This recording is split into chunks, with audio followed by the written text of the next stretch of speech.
नमस्कार। चित्तौड़ दर्शन में आज समाचार में आपका स्वागत है। नजर डालते हैं आज के समाचार की ओर।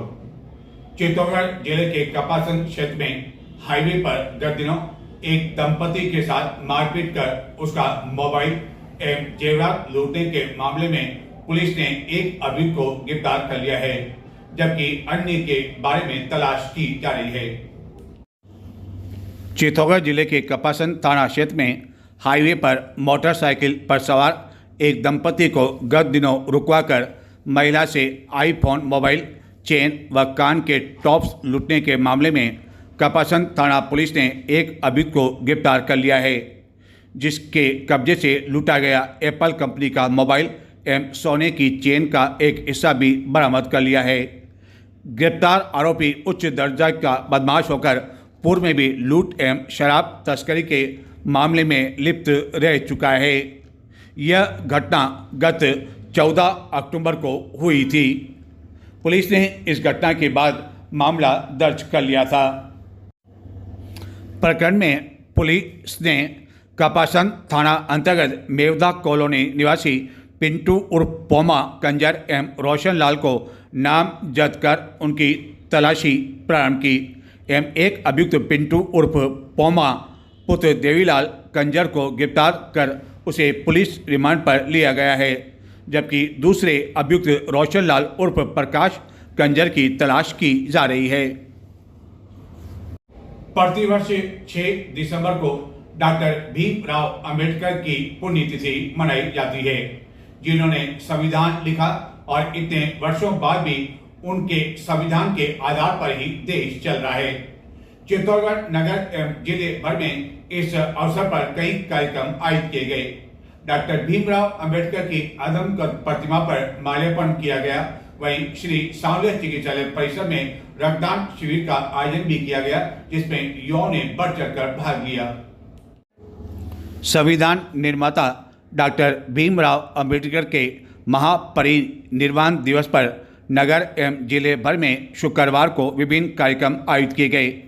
इस अवसर पर दुर्ग मार्ग स्थित डॉक्टर अंबेडकर की आदमकद प्रतिमा पर विभिन्न संगठनों के पदाधिकारियों कार्यक्रम द्वारा माल्यार्पण कर उनके द्वारा बताए गए मार्ग पर चलने का संकल्प लिया गया। श्री सांवलिया चिकित्सालय परिसर में इस अवसर पर doctor Bhimrao Ambedkar blood foundation के तत्वाधान में रक्तदान शिविर का आयोजन किया गया, जिसमें युवाओं ने बढ़ चढ़कर भाग लिया। यह रक्त बाद में श्री सांवलिया चिकित्सालय की ब्लड यूनिट को जरूरतमंद लोगों के लिए दे दिया गया। शिविर के पश्चात सम्मान समारोह का आयोजन भी किया गया। अतिरिक्त जिला कलेक्टर रामचंद्र खटीक ने इस शिविर का शुभारंभ किया। इस शिविर में कई जनों ने पहली बार रक्तदान किया, जो कि काफ़ी अधिक उत्साहित दिखाई दिए। इसी तरह चित्तौड़गढ़ जिले के अन्य स्थानों पर भी कई कार्यक्रम आयोजित कर डॉक्टर भीमराव अंबेडकर को याद किया गया एवं उनके बताए गए मार्ग पर चलने का संकल्प लिया गया। सभी को बताना चाहूँगा कि doctor Bhimrao Ambedkar blood foundation Chittorgarh Rajasthan यह संस्था पिछले 2 साल से काम कर रही है। आज का ये रक्तदान जो मेन विशेष रखा गया है बाबा साहेब की पुण्यतिथि पर उन्हें श्रद्धांजलि देने के लिए और पूरे भारत संपूर्ण राष्ट्र में सामाजिक समरसता व उन्हें भारत के संविधान को याद करते हुए हमने ये रक्तदान शिविर का आयोजन किया है, जो कि 9 से 3 बजे तक प्रस्थान होगा। उसके बाद हम 3 बजे से 6 बजे तक हमारे इस संविधान को निर्माता डॉक्टर भीमराव अंबेडकर जी की याद में उनकी पुण्यतिथि के उपलक्ष्य में हम सम्मानित समारोह आयोजित कराएंगे, जिसमें सभी रक्तदाताओं को प्रशस्ति पत्र व मोमेंटो देकर हमने सम्मानित किया जाएगा। और यह कार्यक्रम मुख्य रूप से सभी रक्तदाताओं के बदौलत ये सफल बना गया है, जिसमें सभी सादर आपके सामने ही ब्लड कैंप चल ही रहा है। तो यही निवेदन करूँगा कि रक्तदान जैसा महादान, ये इससे बड़ा महादान और कुछ नहीं हो सकता, क्योंकि रक्तदान से ही सब कुछ जीवन दान भी दे रहे हैं। और doctor Bhimrao Ambedkar blood foundation संस्था का ये लक्ष्य है कि राजस्थान की आने वाले राजस्थान में जितने भी जिले हैं वहाँ हर जिले में ये संस्था काम करेगी, और यही विशेष निवेदन है। तो ये जो रक्तदान यूनिट जो आप एकत्रित करेंगे, ये क्या चित्तौड़गढ़ चिकित्सालय को दिया जाएगा और या और किसको भी दिया जाएगा? विशेषली ये जो रक्तदान शिविर का जो रक्त एकत्रित किया जाएगा, ये चित्तौड़गढ़ क्षेत्र के जो गवर्नमेंट हॉस्पिटल श्री सांवलिया जी, इसी में एकत्रित किया जाएगा। और फिलहाल तो किसी दूसरी टीम को हमने इनविटेशन नहीं दिया है, लेकिन अगली बार करेंगे जब और भी बड़े लक्ष्य के साथ संस्था उतरेगी और रक्तदान शिविर का आयोजन कराएंगे। जिला अभिभाषक संस्थान चित्तौड़गढ़ की नई कार्यकारिणी के लिए आगामी 13 दिसंबर को चुनाव होंगे, जिसके लिए चुनाव की प्रक्रिया शुक्रवार से प्रारंभ हो गई। इस चुनाव प्रक्रिया के तहत शनिवार को नामांकन पर्चे दाखिल किए जा सकेंगे एवं 9 दिसंबर को पर्चे पुनः लिए जा सकेंगे, जिसके बाद प्रत्याशियों की अंतिम सूची जारी कर दी जाएगी। न केवल चित्तौड़गढ़ बल्कि जिले में अन्य जिन स्थानों पर न्यायालय है, वहां भी अभिभाषक संस्थान की कार्यकारिणी के लिए चुनाव संपन्न होंगे। पहली बार एक साथ आगामी 13 दिसंबर को राजस्थान में सभी स्थानों पर अभिभाषक संस्थान की कार्यकारिणी के लिए चुनाव संपन्न होंगे। चित्तौड़गढ़ जिले के मंडपिया में स्थित है प्रसिद्ध सांवलिया सेठ का मंदिर, और इस मंदिर की ख्याति न केवल पूरे देश में बल्कि विदेशों तक भी पहुंच रही है, और इसका परिणाम है इस मंदिर का जो भंडारा खोला गया, जो कि इस वर्ष 2 माह बाद खोला गया दीपावली के बाद। उस भंडारे से न केवल लगभग 35 करोड़ रुपए की राशि निकली, बल्कि कई देशों की करेंसी भी निकली। भक्तों द्वारा 2 किलो सोना भी चढ़ाया गया। इस भंडारे से जो विदेशी करेंसी निकली वह अलग अलग देशों की थी, जिससे यह पता लगता है कि इस सांवलिया सेठ मंदिर में दर्शन करने के लिए कई देशों से भी यहाँ भक्त आने लगे हैं। मेवाड़ के आराध्य देव श्री सांवलिया जी में भंडारे से निकाली गई राशि की गिनती शुक्रवार को जहाँ संपन्न हुई, वहीं मंदिर में एक भक्त द्वारा 11 लाख रुपए मूल्य का एक बेशकीमती हार भी भेंट किया गया। 2 महीने में सांवलिया सेठ के दान पात्र से लगभग 35 करोड़ रुपए की राशि निकली। यह गिनती 6 राउंड में पूरी हो सकी। सांवलिया सेठ को करोड़ों रुपए की राशि चढ़ाए जाने के साथ ही 2 किलो सोना एवं 2 किलो चांदी भी भक्तों द्वारा भेंट की गई। गत 30 नवंबर को सांवलिया सेठ के खोले गए दान पात्रों की गिनती 6 राउंड में शुक्रवार को संपन्न हो सकी। सांवलिया सेठ का भंडारा हालांकि प्रति माह खोला जाता है, लेकिन गत दिनों दीपावली के कारण इस बार 2 महीने बाद दान पत्र खोला गया और गिनती पूरी होने पर कुल 34 करोड़ 91 लाख 95,068 रुपये की राशि भंडारे से निकली। यही नहीं, ऑनलाइन एवं मनी ऑर्डर के दौरान भी भक्तों द्वारा कार्यालय में इस राशि में से 9 करोड़ 30 लाख रुपए से अधिक की राशि जमा कराई गई। भंडारे से करोड़ों का चढ़ावा निकलने के साथ ही 1 किलो का एक सोने का बिस्किट एवं 100 ग्राम के 6 अन्य बिस्किट के साथ ही कई देशों की विदेशी करेंसी लाखों के चेक भी भंडारे से निकले। दान पात्र काफ़ी समय पहले ही भर जाने की वजह से गत दिनों 4 अस्थायी भंडारे बनाकर यहाँ लगाने पड़े थे। श्री सांवलिया सेठ की ख्याति पूरे देश में पहले से ही थी, लेकिन जिस तरह इस बार भंडारा खोला गया एवं अलग अलग देशों की मुद्राएं निकली, उससे यह स्पष्ट होता है कि इस सांवलिया सेठ की ख्याति अब कई देशों तक भी पहुंच चुकी है एवं प्रतिदिन बड़ी संख्या में देश के विभिन्न क्षेत्रों से जहां कई भक्त यहां दर्शन करने के लिए आते हैं, वहीं विदेशों से भी अब कई भक्त इस सांवलिया सेठ के दर्शन करने के लिए आने लगे हैं। राजस्थान सरकार की योजना RGHS, जिसके तहत राजकीय कर्मचारियों एवं पेंशन धारियों को चिकित्सालय, चाहे सरकारी चिकित्सालय हो या निजी चिकित्सालय, जो कि इस योजना के दायरे में आते हैं, उन्हें निःशुल्क दवाइयां मिलती है एवं निःशुल्क उपचार भी किया जाता है। इसके लिए सरकार द्वारा अप्रैल में बजट जारी किया जाता है और बजट समाप्त होने के बाद पेंशनधारी या राजकीय कर्मचारी बजट पुनः बढ़ा सकते हैं। अब तक यह नियम लागू था कि यदि कोई भी पेंशनधारी या राजकीय कर्मचारी बीमार है तो उसके परिवार का कोई भी सदस्य चिकित्सालय में जाकर दवाइयां डॉक्टर से लिखवा सकता था। लेकिन एक नए नियम के कारण न केवल राजकीय कर्मचारियों बल्कि पेंशनधारियों के लिए एक परेशानी खड़ी हो गई है। दरअसल सरकार ने अब यह नियम लागू कर दिया है कि चिकित्सालय जाने वाले चाहे पेंशनधारी हो चाहे वह उम्र दराज के लोग हो, उन्हें स्वयं को वहां जाना होगा और RGHS काउंटर पर उनका पहले फोटो खींचा जाएगा, सत्यापन किया जाएगा कि जो दवाई लेने आया है वह स्वयं है या नहीं।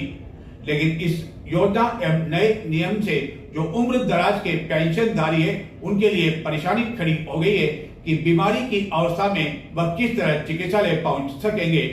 कई पेंशनधारी ऐसे भी हैं जिनकी आयु 85 वर्ष से भी अधिक है, जिसके कारण सरकार की इस नई योजना और नए नियम का काफी अधिक विरोध हो रहा है।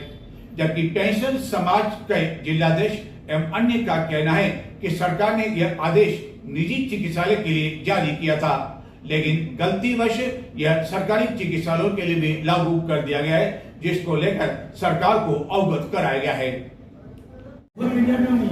राजस्थान सरकार स्वास्थ्य योजना यानी कि RGHS में अब चिकित्सालयों में डॉक्टरों से दवा लिखवाने के लिए मरीजों को स्वयं जाना होगा।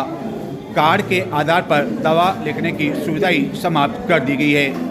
इस नई व्यवस्था के कारण सबसे अधिक परेशानी उन बुजुर्गों एवं पेंशनधारियों को हो रही है जो बिस्तर पर है या चलने में सक्षम नहीं है और जिनकी आयु 75-80 वर्ष से अधिक हो चुकी है।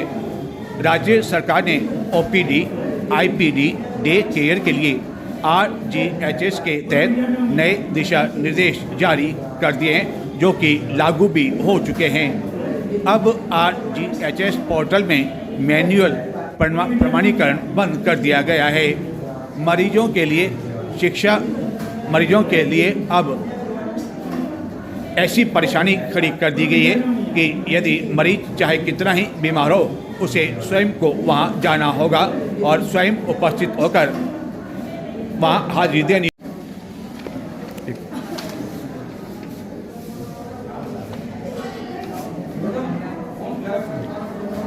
सर, ये जो नियम लागू किया गया है फोटो वाला, इस बारे में आप क्या कहना चाहेंगे? ये पेंशनर के लिए लागू नहीं हो सकता है।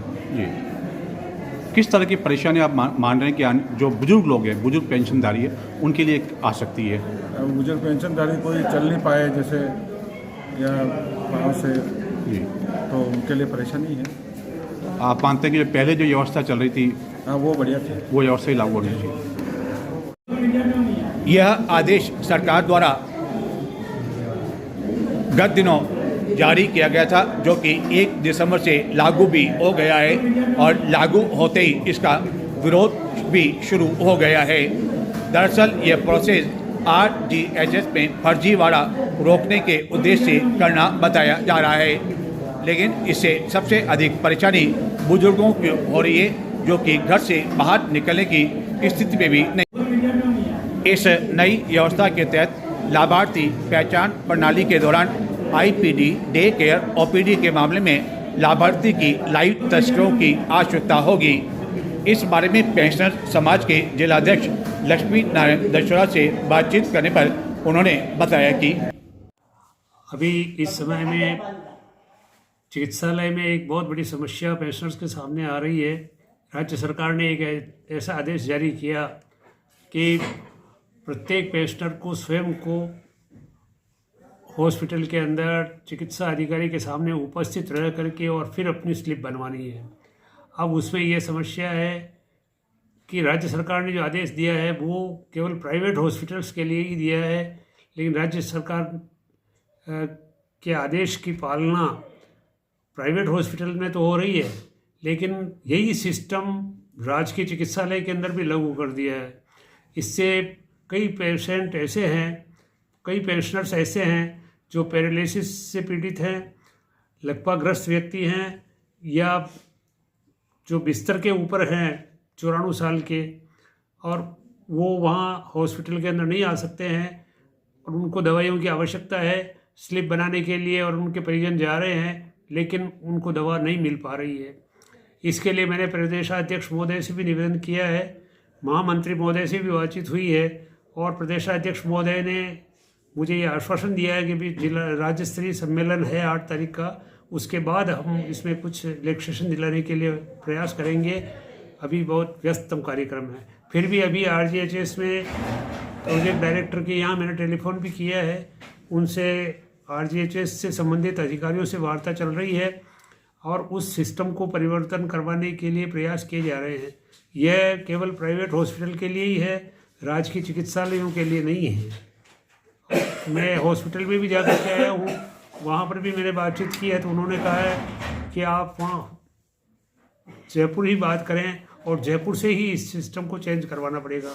इसके लिए हमारा यह प्रयास चल रहा है कि अभी महामंत्री महोदय से अभी भी मैंने बात की है तो उन्होंने मुझे आश्वासन दिया है कि मैं अभी प्रोजेक्ट डायरेक्टर के यहाँ जा कर के और बात करता हूँ और उस सिस्टम में परिवर्तन करवाने का प्रयास कर रहा हूँ। अर्चना शर्मा, जिला मंत्री चित्तौड़गढ़। इस समय RGHS की जो समस्या उत्पन्न हुई है उसकी वजह से कई जो पेंशनर्स हैं जो परमानेंटली बिस्तर पर है और जिनका स्थायी रूप से इलाज चल रहा है और एक ही प्रकार की दवाइयाँ उनको दी जाती है, तो उनको दवाइयाँ लेने के लिए डॉक्टर के से स्लिप जो निकलवाते हैं उसके अंदर उसकी फ़ोटो अनिवार्य कर दी गई है, या तो फिंगरप्रिंट लो या फ़ोटो लो। उसके कारण से वो लोग वहाँ जाने में असमर्थ है, इस कारण से वो दवाई नहीं ले पा रहे हैं। जो इसके लिए क्या है कि जो नियम निकाला गया उस नियम में संशोधन बहुत आवश्यक है। ये केवल प्राइवेट या निजी या अनुमोदित चिकित्सालय जो है उनके लिए आदेश निकाला गया था, लेकिन त्रुटिवश ये सभी के लिए आदेश लागू कर दिया गया, जिसके कारण राजकीय जो चिकित्सालय थे उनके अंदर भी सेवाएं के जो थी वो फोटो के साथ में लागू कर दी गई है, जिससे बहुत भारी परेशानी पैदा हो गई है और पेंशनरों में इससे बहुत असंतोष है। इससे शीघ्र इसे आदेश को वापस लिया जाना चाहिए और जो भी नियमानुसार सही हो उसको संशोधन करके लागू किया जाना चाहिए। दरअसल राजस्थान के कुछ बड़े शहरों में प्राइवेट चिकित्सालय के अलावा कुछ ऐसे बड़े डॉक्टरों के घरों पर स्थित मेडिकल दुकानें भी हैं जहां की RGHS के काउंटर हैं, जिनके यहाँ मरीजों की संख्या अधिक है। मैनुअल पर्ची सिस्टम के कारण उन काउंटरों पर गड़बड़ी होने की आशंका के कारण ही यह सिस्टम लागू किया गया है। हालांकि यह जांच का विषय और इसके लिए सबको परेशानी में नहीं डाला जाना चाहिए। नजर डालते हैं कुछ अन्य समाचारों की ओर, लेकिन संक्षिप्त में देखते रहें चित्तौड़ दर्शन। गृह रक्षा विभाग का 62वां गृह रक्षा स्थापना दिवस समारोह हर्षोल्लास के साथ मनाया गया। कमांडेंट रवि सिंह द्वारा गृह रक्षा प्रशिक्षण केंद्र कार्यालय चित्तौड़गढ़ में इस अवसर पर ध्वजारोहण कर परेड की सलामी ली गई एवं इस दौरान विभिन्न कार्यक्रम आयोजित किए गए। आगामी 22 दिसंबर को आयोजित होने वाली इस वर्ष की अंतिम एवं चतुर्थ राष्ट्रीय लोक अदालत के सफल आयोजन को लेकर न्यायालय परिसर में न्यायिक अधिकारियों की बैठक का आयोजन अपर जिला एवं सेशन न्यायाधीश सुनील कुमार गोयल की अध्यक्षता में किया गया।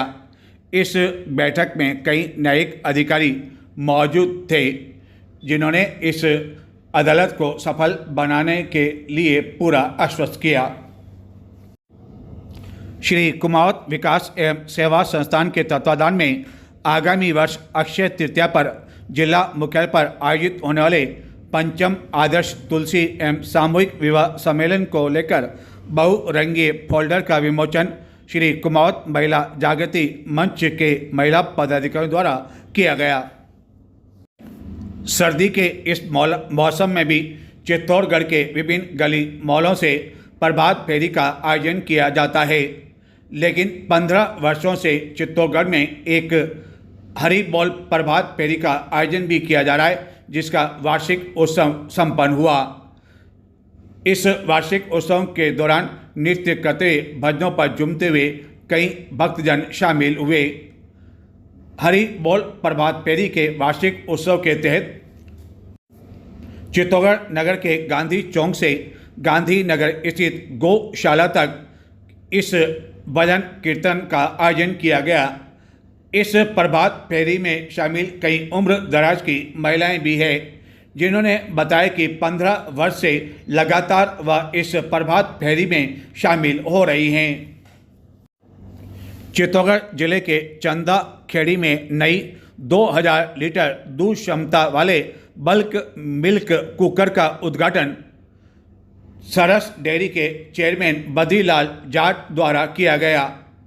इस अवसर पर बड़ी संख्या में दुग्ध उत्पादक काश्तकार आदि मौजूद थे। सिमाड़ा बालाजी महूबपुरा में आयोजित 7 दिवसीय संगीतमय श्री नर्मदेश्वर शिव महापुराण कथा महोत्सव पर शुक्रवार को विराम लग गया, जहां अंतिम दिन पूर्णाहुति में चित्तौड़गढ़ के विधायक चंद्रभान सिंह आकिया भी शामिल हुए एवं उन्होंने कथा का लाभ लिया एवं आचार्य गोपाल कृष्ण उपाध्याय का आशीर्वाद प्राप्त किया। इस अवसर पर बड़ी संख्या में भक्तजन मौजूद थे। तो ये थे आज के समाचार। अब मुझे आगे दें। नमस्कार।